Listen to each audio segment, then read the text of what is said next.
Μπρο, έχω μία σειρά. Έχω μία σειρά να σκεφτώ να σου πω. Έχω μία σειρά.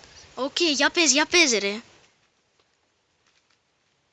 Είναι μία σειρά που λέγεται Magic History. Οκ. Μοιάζει και με το όνομά σου και το δικό μου, σαν να βάλεις το P από το δικό μου και το Magic από το δικό σου. Το σκέφτηκες έτσι? Ναι, Big Brain. Μπρο, ένα IQ too high. Τέλος πάντων. Ωραία, για πες Οι χαρακτήρες. Ναι. Τους λένε, έναν το λένε Spike, την άλλη Spikey και τον άλλον Carmen. Όχι, Carmen. Να σου πω, μήπως φάμε copyright, γιατί δεν ξέρω, μπορεί να υπάρχει αυτό. Ποιο? Το όνομα το Spike και το Spikey, μήπως υπάρχει?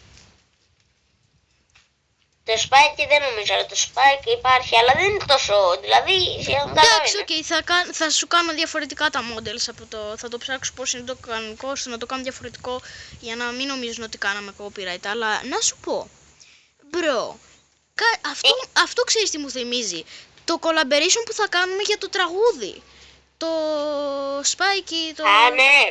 Ναι, αυτό ήταν το lore, η σειρά. Ναι, κάπως το lore. Δεν είναι ολόκληρο το lore. Αλλά να σου πω, η voice actor θα είναι εσύ, εγώ, ο Πάνος και η Μυρτώ, άμα θέλει. Ποια Μυρτώ? Και άκουσε. Περίμενε, ποια Μυρτώ? Η Μαυρούτσου. Η Μαυρούτσου. Ναι. Φίλε, αφού ξέρεις ότι δεν θέλω να συνεργάζομαι με αυτήν πλέον, γιατί για κάποιους διάφορους λόγους, αλλά οκ, θα το κάνω, αρκεί να αξίζει η σειρά. Ελπίζω να είναι καλή η σειρά και να αξίζει η συνεργασία. Έλα, για πες και τι άλλα, πες και το concept. Εγώ θα σε βοηθήσω με τα models και θα σε βοηθήσω να κάνουμε collaboration. Οκ, για πες λίγο το concept. Τι έχει κάνα τέρας, τι έχει? Έχει, ας πούμε, ένα μαύρο τεράστιο τοίχο με κάτι μάτια που αντί για χέρι έχει κάτι πλοκάμια που άμα είναι κάποιος κοντά του απλά τον παίρνει και το πάει κάπου που δεν ξέρουμε. Αυτό θα είναι καλό για τη σειρά, μπρο. Θα το λατρέψουν οι viewers. Ελπίζω, εύχομαι. Θα σου πω το lore σε κάποια άλλη στιγμή. Οκ. Στο μεταξύ, μπρο. Γιατί ξέρεις τι φοβάμαι? Τι?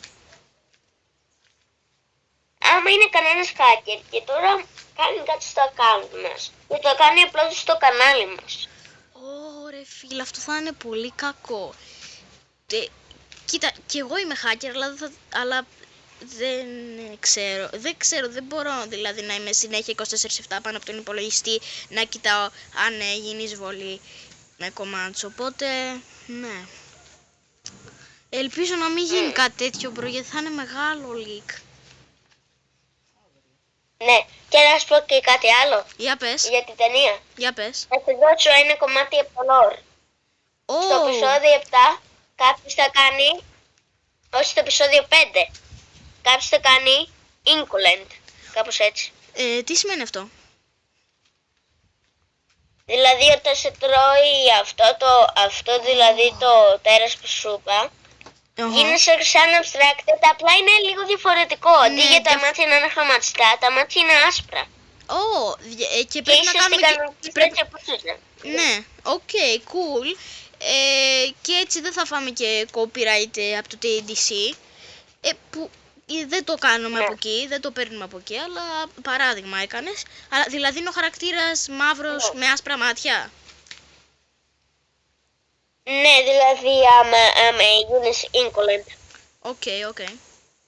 Τέλος πάντων, ελπίζω να μην γίνει αυτό με τους hacker. Τα λέμε άλλη φορά. Bye. Yeah, bye.